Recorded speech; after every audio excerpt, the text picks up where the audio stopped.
লেবাননের রাজধানী বৈরুতে বেশ কয়েকটি আবাসিক ভবনে দফায় দফায় হামলা চালিয়েছে ইসরায়েল।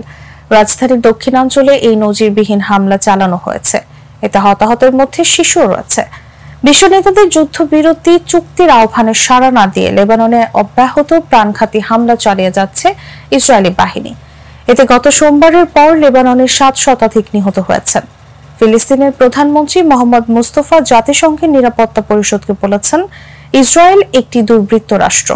এটিকে গাজা ও অধিকৃত পশ্চিম তীরে এবং লেবাননের জনগণের বিরুদ্ধে সংঘটিত অপরাধের জন্য জবাবদিহি করতে হবে। এদিকে গত 7 অক্টোবরের পর থেকে গাজায় চালানো হামলায় 41,534 ফিলিস্তিনি নিহত হয়েছেন। আহত হয়েছেন 96,092 জন। এমন পরিস্থিতিতে বিশ্বের বিভিন্ন দেশই নিজেদের নাগরিকদের লেবানন ছাড়ার আহ্বান জানিয়েছে। এবার সে তালিকায় যুক্ত হয়েছে জাপানও।